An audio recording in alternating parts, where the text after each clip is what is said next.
Hey everyone, Prisk here. If any of you remember my Video Games Are Bad movie, watch it if you haven't, it's right here.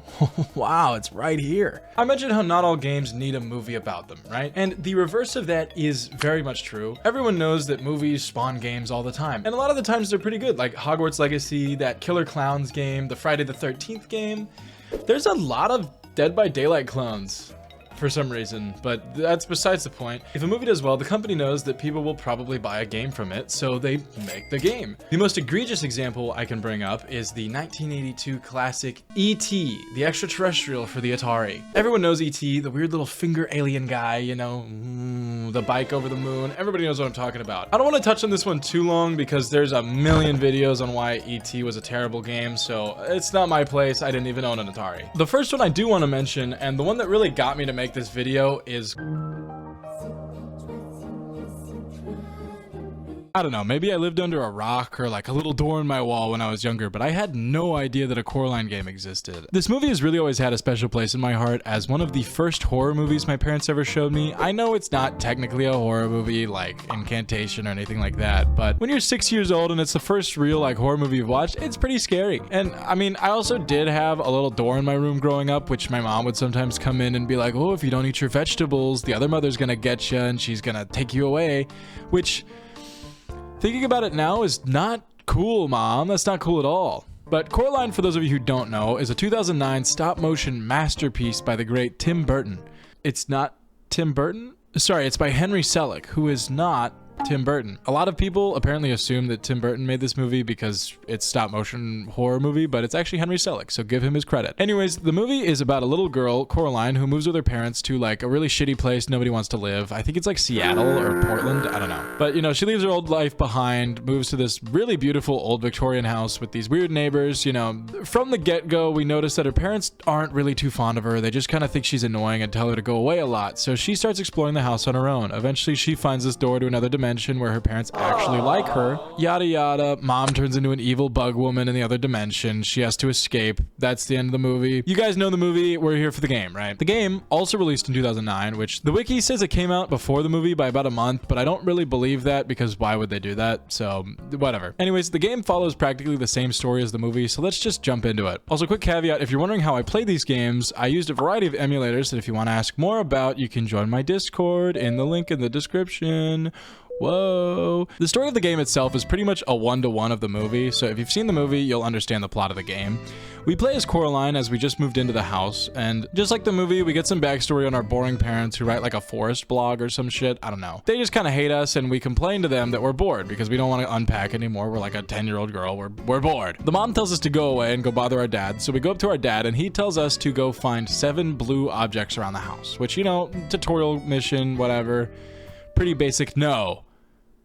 This is a little snippet of the rest of the game, which is not a good sign. This fucking blows. To absolutely no one's surprise, the gameplay is a loop of go find X, or move X to X, or bring me 7X, you know, which is exactly what I expected from a game like this. I wasn't expecting some masterpiece or some, like, I wasn't expecting like a Call of Duty clone or anything. I'm not stupid. My problem is not the gameplay itself, it's how long everything takes. It could say you have to move this box to this location, and it would take you 4 to 5 real life years to move that fucking box. If you started moving that box at the beginning of your high school career, you would finish moving that box at 30 with 2 kids.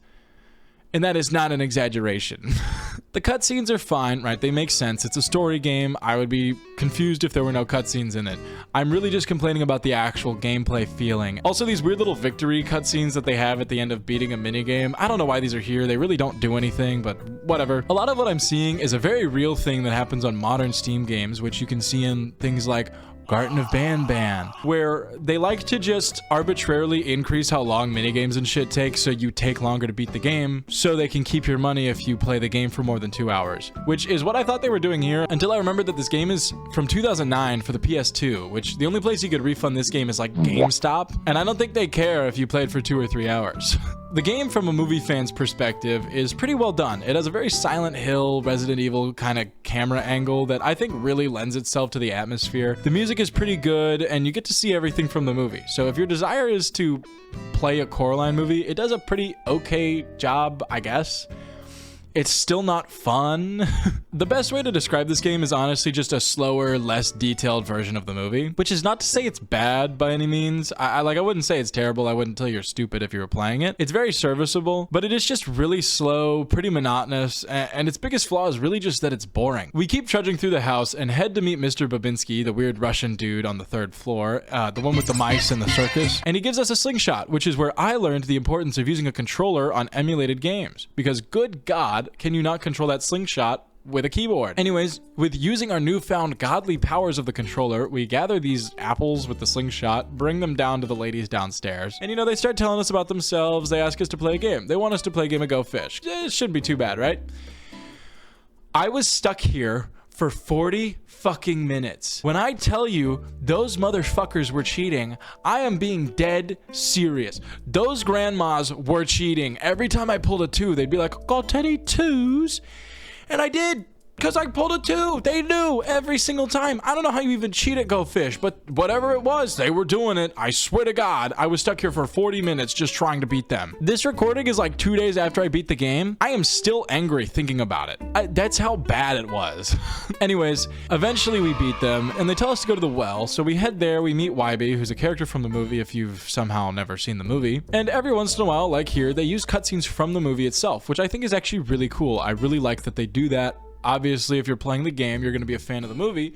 Why not throw a cutscene or 2 from the movie in there? I really like this idea. Unfortunately, after this, not a lot really happens. We start playing more minigames. We eventually do make it to the other mother's dimension, and she tells us to go get a bunch of shit for pancakes, which I'm not even joking. You could not beat this minigame without moving this box over to the cupboard before the minigame starts, because for some reason every single minigame is on a timer, and it's like an actually short timer. Like, there are some minigames where you have to be pixel perfect or you're not gonna finish it. I don't know why they did it like that.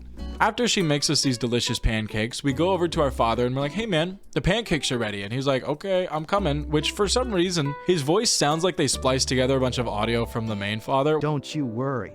Follow the button display on the screen. I don't remember if that's from the movie. I could be totally wrong. It just felt a little weird here, and I just kind of noticed it, so I wanted to bring it up. After the pancakes, the other mother wants us to start playing hide and seek with Wybie, which is where the monotony really starts to kick in. Keep in mind, I have been playing this game for almost 2 hours at this point, and I'm only this far because of cutscenes and how long it takes to move the boxes and going to find the 7 blue objects for the 3rd time. And also the card game. And also the card game. But mostly the other stuff. I lost a few times trying to find Wybie, and while I was staring at that cold, evil retry screen, wondering what I'm doing with my life, I noticed that there's a little bypass option at the bottom, which I thought was weird. I was like, how do they have microtransactions in a game from 2009? But it turns out those little buttons that we've been collecting the whole game are actually used to skip mini games that you don't want to play, which I thought at first I was like, that's pretty cool. It rewards you for exploring and you get to skip mini games as a reward, which I then thought about for 5 more seconds and realized, hey, maybe if one of the main features of the game is that you can skip the main gameplay loop, it's probably not a great game. The game really starts to drag here and just falls into the movie 1-to-1. You know, mother turns evil, she tries to keep us, so we have to get out of here. Don't you dare disobey me, Coraline! Ah! You guys get it. Like I said earlier, the main problem with this game really is just that it's boring. There's a mission where you literally just go as slow as possible through the house trying to sneak around. So you have to move as slowly as you possibly can through the entire house, which is massive, by the way. It's most of the game. Now, what did they do right? I really like the atmosphere. The music fits very well, actually. And honestly, for its time, I think they did a good job of recreating the vibe of the movie. It's just the bad is just so outweighing. It's just so boring. I couldn't force myself to play through the entire thing, right? I don't know. All in all, it's not the worst game I've ever played, but I can definitely see why I never owned it when it came out. But with that lackluster minigame out of the way, we're about to move on to something a whole lot cooler. It's Fight Club.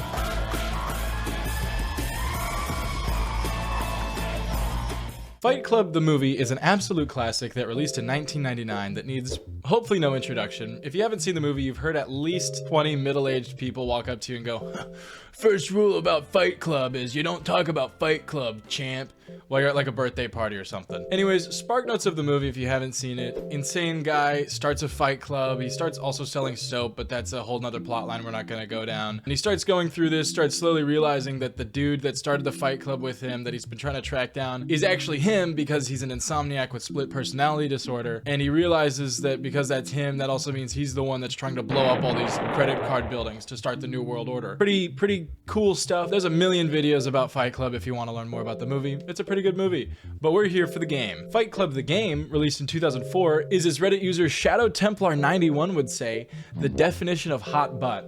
So do with that information what you will.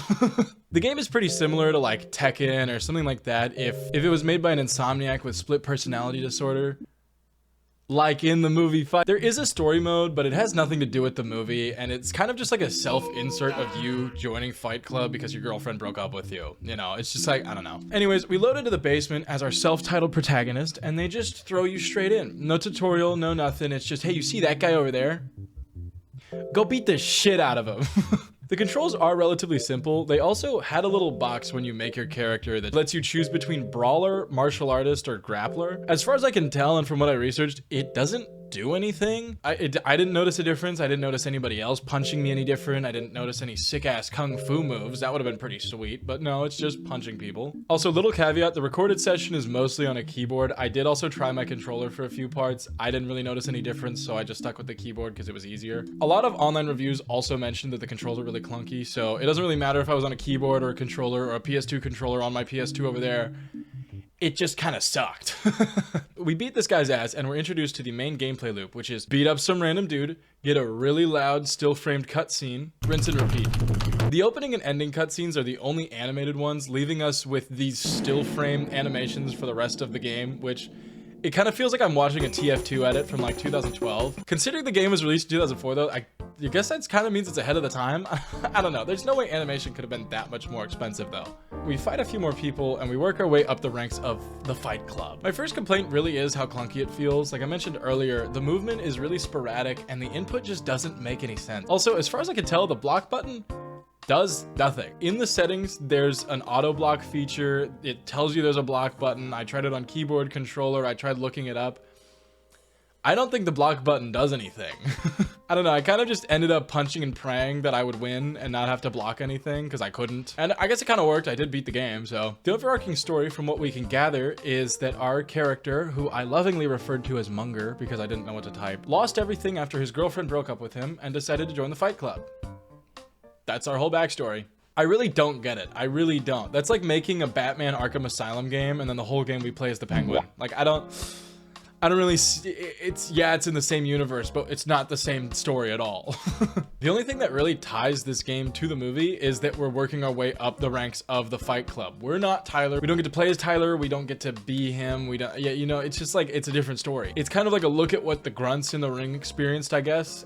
I don't know. We meet Big Tit Bob and he's telling us how we'll have to prove ourselves before we can meet Tyler. So we start fighting him. I didn't think he would be someone we'd be fighting, but whatever. We take him down and we keep going. We also meet this dude named like Angel Face or something. I don't know. He doesn't like us, but he says not till later. Woo. He's gonna be the big bad, I guess. No, immediately after this, the next fight is Angel Face in his basement. So a lot of build up for no reason. For some reason, this basement room is flooded. I honestly don't remember if this is a nod to the movie, but it's kind of a change of scenery, so whatever. We kick Angel Face's ass and this random dude comes down the stairs and we get this really stupid flashback that explains we almost shot ourselves at a bar because our girlfriend broke up with us, but the bartender was like, what if you go punch people instead? So we're like, okay, cool. And then we join the Fight Club.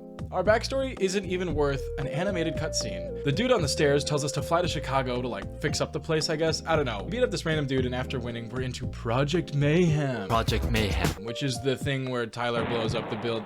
You'll see. We go meet the bartender from that cutscene like 30 seconds ago, and he tells us that if we beat up that guy over there, we get to meet Tyler. But this is gonna be our toughest opponent yet. His name? Chemical Guy. That's his actual name. I don't know. He's also like super fucking weak. So we beat his ass and wait, why does it say loss? I didn't break his, I actually have to break his arm? How the fuck do I do that? Okay, so we break the dude's arm and we're on our way to meet Tyler. But first, the bartender actually lied to us. We gotta go to Atlanta to fix up a club. Then we can meet Tyler. We fly down to Atlanta, fix his club, fight more people, yada yada. Once that's done, we head back to the house so we can finally, fuck! It's that angel face guy again.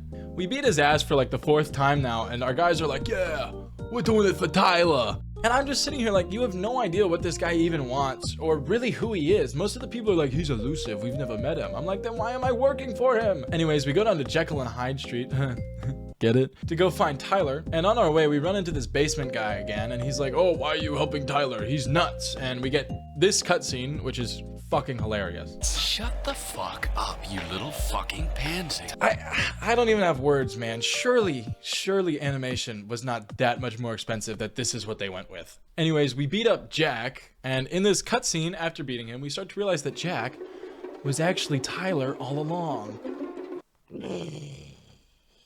Unfortunately, after this, the rest of the game is one giant cutscene. It is a movie cutscene though, so no more frozen faces talking at you. Basically, our character is the one that pulls the trigger on the device that blows up the buildings at the end of the story. And that's the end of the game. Can you guess how long it took for me to beat this game? Maybe like an hour, maybe 2 hours, right? 38 minutes. Do you know how far I was into Coraline at 38 minutes? I was still on that goddamn Go Fish game. And look, I know there's like an arcade mode and there's a versus mode, but the story was like 10 fights and 3 of them were angel face. Like if I'm gonna buy a game, I want at least a little bit of gameplay out of it, you know? The good news is, once you beat the game, you unlock Fred Durst as a playable character.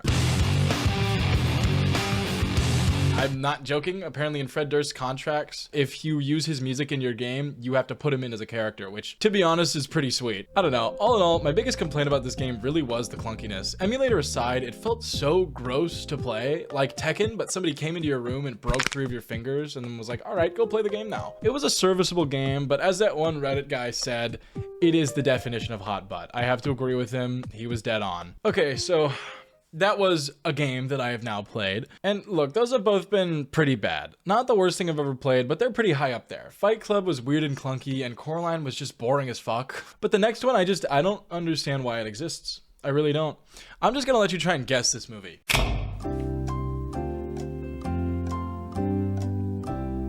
Did you guess Charlie and the Chocolate Factory, the 2005 version with Johnny Depp for the PS2? You probably did because you saw the thumbnail of this video, but I didn't think this existed.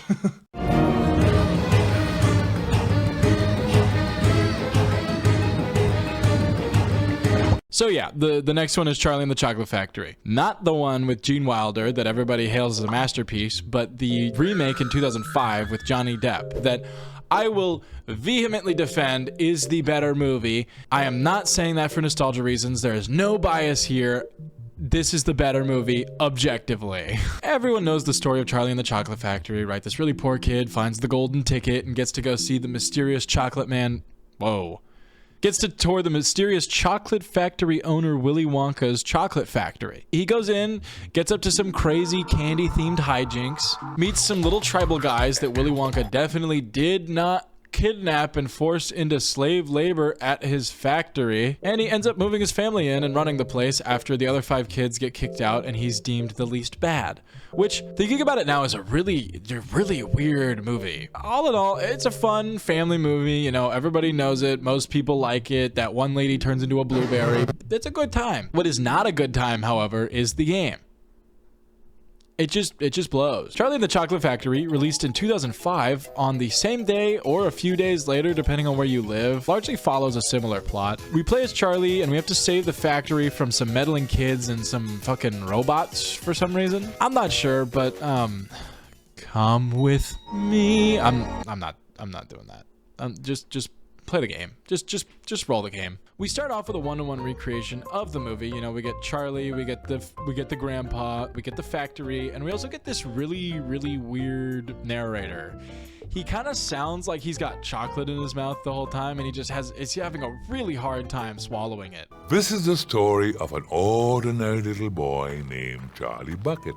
Which, They might have done that for the game. Either way, if it was purposeful or just a bad hire, it was a bad choice. You want the narrator to be clear and concise so I know what the fuck he's saying. We get a very drawn out cutscene that explains the movie, which is the general theme of this game, right? If you've seen the movie, you've pretty much played the game. A lot like the Coraline game, it really just is another way to experience the movie. There's a little story diversion in the game. Charlie is actually the one that frees all the kids instead of the Oompa Loompas, I guess to give you something to do, which opens us up to some really monotonous time sink mini games, like trap these robots in a ball of vines and put them in a tube, or gather all of the Oompa Loompas to have them do your bidding. Before we get into the factory, we get sent on a wild goose chase to find our $10 bill to buy this chocolate bar. And honestly, I think out of this whole game, this was the best sequence. It really filled me with that childhood whimsy of watching the movie for the first time, where I was like, yeah, this feels like it could actually be a pretty good game. You know, you get to run around on rooftops, you get to fly on a random trash can lid. It's a good time. I do want to complain about the controls really quickly though. Emulator or not, keyboard, controller, whatever. For some reason, they inverted the look around control, like the right joystick. I don't know why. That's just what they did. It just felt a little clunky, so I had to fix it. All in all, I really don't have too much to say about this game because there really isn't much to it. It was very clunky. The mini games felt kind of half-assed. Like, why am I trapping a robot inside vines and throwing them in a tube? And why am I, as Charlie, saving all the kids? I feel like personally what they should have done is have you, as Charlie, facing off against all the other kids in a minigame series to try to win Willy Wonka's favor to get the factory or whatever.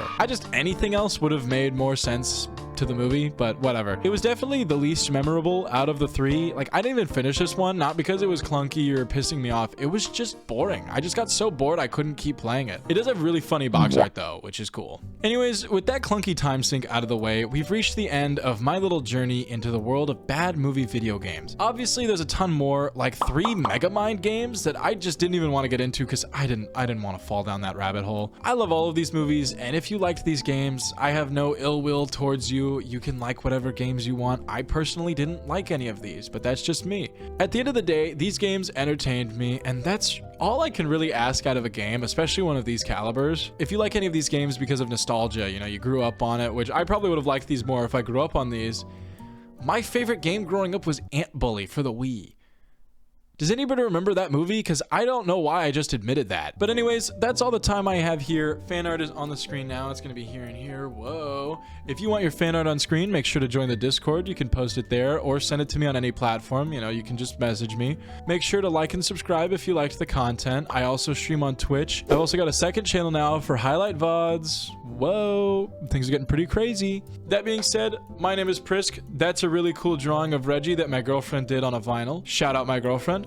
Don't look at him. And I will see you in another video. I don't know why I did that.